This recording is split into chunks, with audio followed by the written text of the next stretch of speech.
So the Gauteng Health Department has outsourced work to private laboratories to fast-track critical tests and ease the backlog. This decision comes after a cyber attack on the National Health Laboratory Services, which compromised its systems. There are concerns about the security breach and the functionality of the department's ICT security framework. The Gauteng Health Department's Dr Percy Selepe now joins us for an update on efforts to fully restore the operations. Dr Selepe, very good morning to you.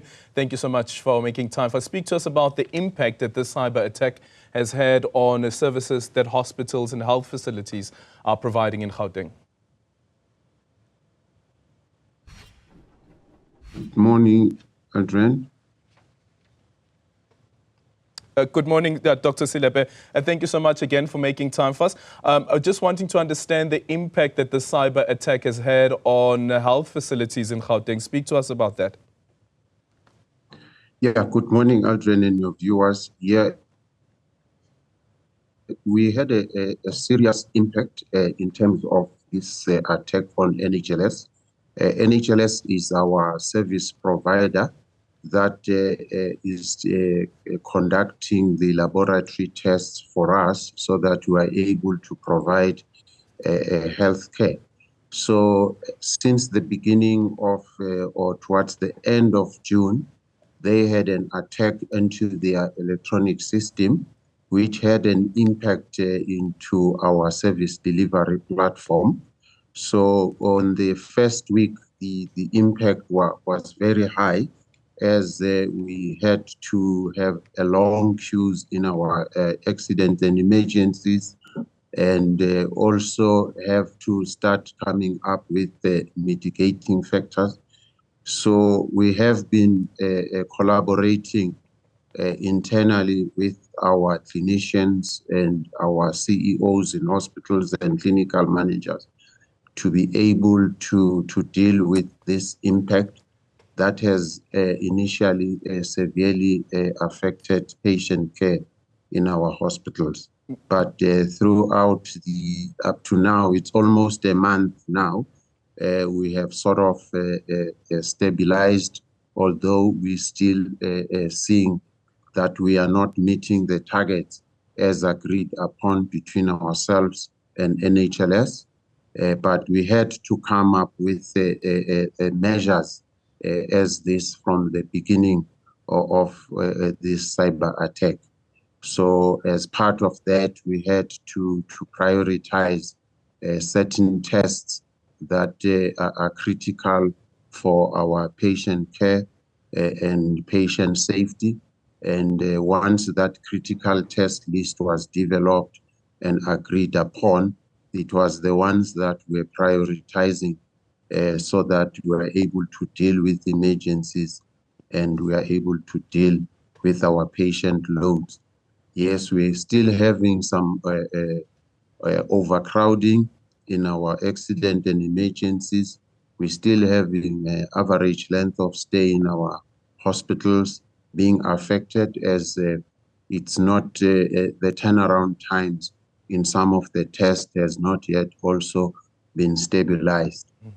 Part of, as you've mentioned, part of the mitigating factors and strategies that we had was that NHLS would then also engage with private laboratories to assist them in dealing with the backlog that they have, in especially the critical areas or those hospitals that have got overload and affected severely.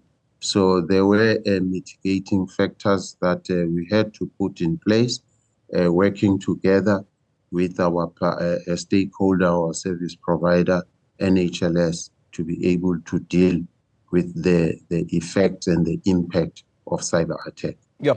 So comparatively speaking, how long does it take now to get results from the various laboratory services or results from a laboratory service compared to how long it used to take before the cyber attack took place?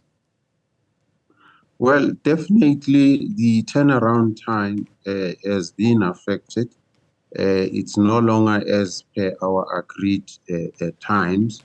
So I would probably say the critical tests maybe that would be able to receive in 2 hours, probably now it would take about 4 to 5 hours to receive those tests.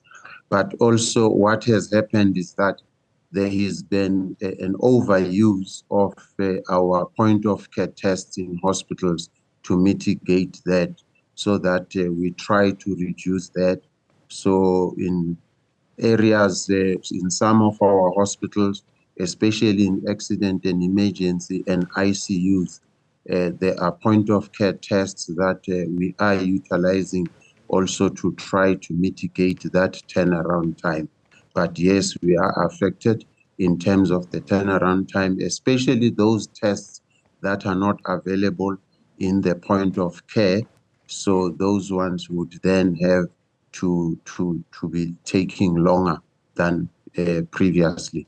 But the backlog at the moment, NHLS is working hard to reduce it to less than 24 hours as we engage on a daily basis. From a budget perspective, what does this mean for the department having to now rely also on private laboratories?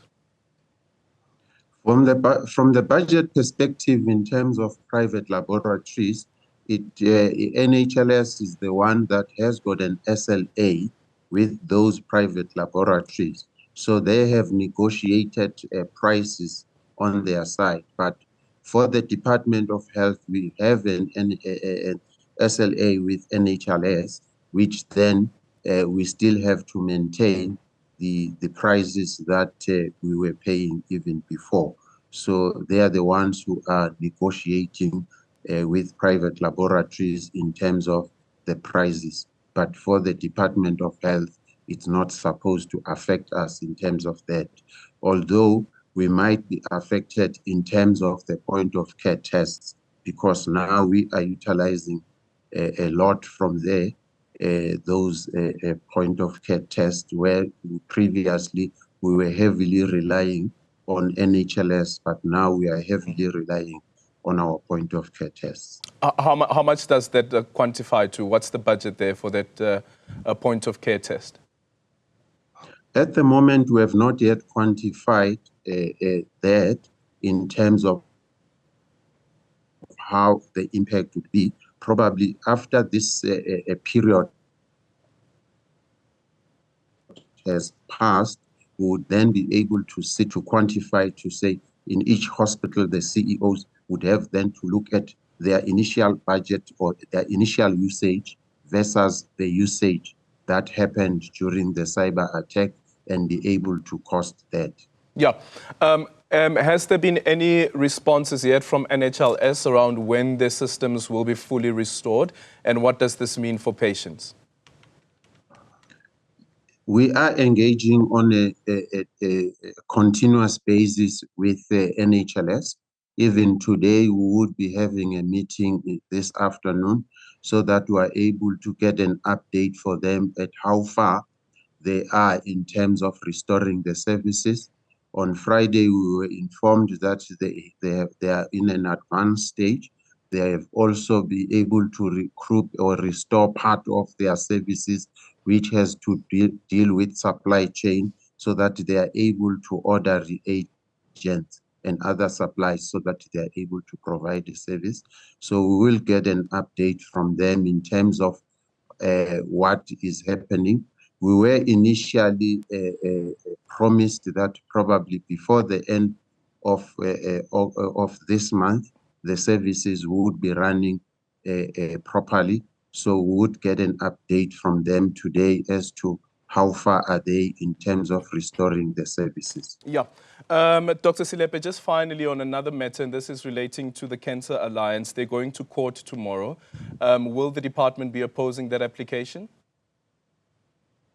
Yeah, the department has a legal department that is dealing with that matter in as far as Cancer Alliance matters are concerned. So the lawyers of the department, the legal department, would be attending to that court matter tomorrow. And once they are done, they'll then be able to update us as management in terms of the way forward. Okay, thank you so much for your time. That is Dr. Percy Selepe, who's the Chief Operating Officer at the Gauteng Department of Health.